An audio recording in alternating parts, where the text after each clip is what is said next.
Higher education commission का PhD degree programs की policy तब्दील करने का मंसूबा। बीएस ऑनर्स की बुनियाद पर पीएचडी में दाखिले करने की तजवीज़। एमफिल डिग्री की बुनियाद पर पीएचडी दाखिलों की पॉलिसी खत्म करने की तजवीज़ दी गई है। इस पर तफसीलात जान लेंगे अकमल सुमरो से। जी अकमल सुमरो बताएगा।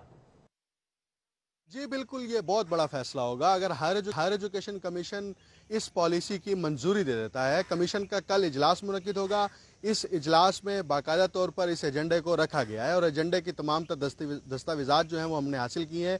इन दस्तावेजात के मुताबिक बीएस ऑनर्स की बुनियाद पर अब पीएचडी में दाखिले किए जाएंगे और एमफिल की डिग्री की बुनियाद पर जो पीएचडी में दाखिले होते थे ये पॉलिसी अब ख़त्म कर दी जाएगी। इसी तरह तालिब इल्म किसी भी मजमून में पीएचडी में दाखिला हासिल कर सकता है। उसके लिए ये लाजमी नहीं है कि उसकी एमए की डिग्री या बीएस ऑनर की डिग्री जो है वो रेलिवेंट सब्जेक्ट में होनी चाहिए।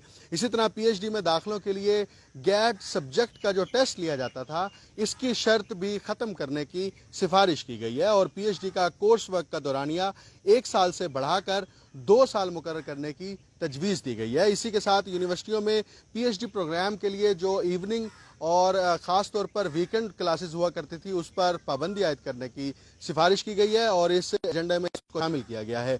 जबकि पीएचडी सुपरवाइज़र के लिए मुतलका यूनिवर्सिटी में उस सुपरवाइज़र का मुस्तकिल प्रोफेसर होने की शर्त आयद की जाएगी और इसी तरह पीएचडी सुपरवाइज़र के लिए एसोसिएट प्रोफेसर और टीटीएस प्रोफेसर भी जो है उनको अहल तस्वुर किया जाएगा। जबकि पीएचडी दाखिलों से पहले हर यूनिवर्सिटी के लिए ये शर्त होगी कि वो अपने प्रोग्राम की मंजूरी हासिल करें, यानी कि हायर एजुकेशन कमीशन से एनओसी हासिल किए बगैर वो दाखिलों के लिए इश्तिहार भी जारी नहीं कर सकते। कमीशन की पॉलिसी पर अमल की बुनियाद पर जो पीएचडी में दाखिले होते थे ये पॉलिसी अब ख़त्म कर दी जाएगी। इसी तरह तालिब इल्म किसी भी मजमून में पीएचडी में दाखिला हासिल कर सकता है। उसके लिए ये लाजमी नहीं है कि उसकी एमए की डिग्री या बीएस ऑनर की डिग्री जो है वो रेलिवेंट सब्जेक्ट में होनी चाहिए।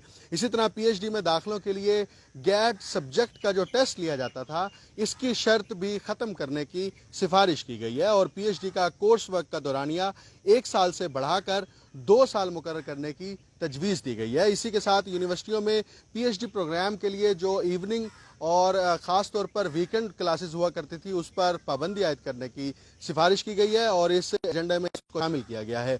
जबकि पीएचडी सुपरवाइज़र के लिए मुतलका यूनिवर्सिटी में उस सुपरवाइज़र का मुस्तकिल प्रोफेसर होने की शर्त आयद की जाएगी और इसी तरह पीएचडी सुपरवाइज़र के लिए एसोसिएट प्रोफेसर और टीटीएस प्रोफेसर भी जो है उनको अहल तस्वुर किया जाएगा। जबकि पीएचडी दाखिलों से पहले हर यूनिवर्सिटी के लिए ये शर्त होगी कि वो अपने प्रोग्राम की मंजूरी हासिल करें, यानी कि हायर एजुकेशन कमीशन से एनओसी हासिल किए बगैर वो दाखिलों के लिए इश्तिहार भी जारी नहीं कर सकते। कमीशन की पॉलिसी पर अमल दरामद ना करने वाली यूनिवर्सिटियों के एनओसी मनसूख करने की सिफारिश की गई है और एचईसी ने यह पीएचडी रिफॉर्म्स का एजेंडा कमीशन में रखा है और अगर ये एजेंडा पास हो जाता है तो हायर एजुकेशन कमीशन के तहत पीएचडी की पूरी पॉलिसी तब्दील हो जाएगी। हमारी कुछ वाइस चांसलर से बात हुई, उन्होंने इस पर तशवीश का इजहार किया है कि अगर ये पॉलिसी नाफिज की जाती है तो पीएचडी प्रोग्राम की वक़्त में कमी आ जाएगी।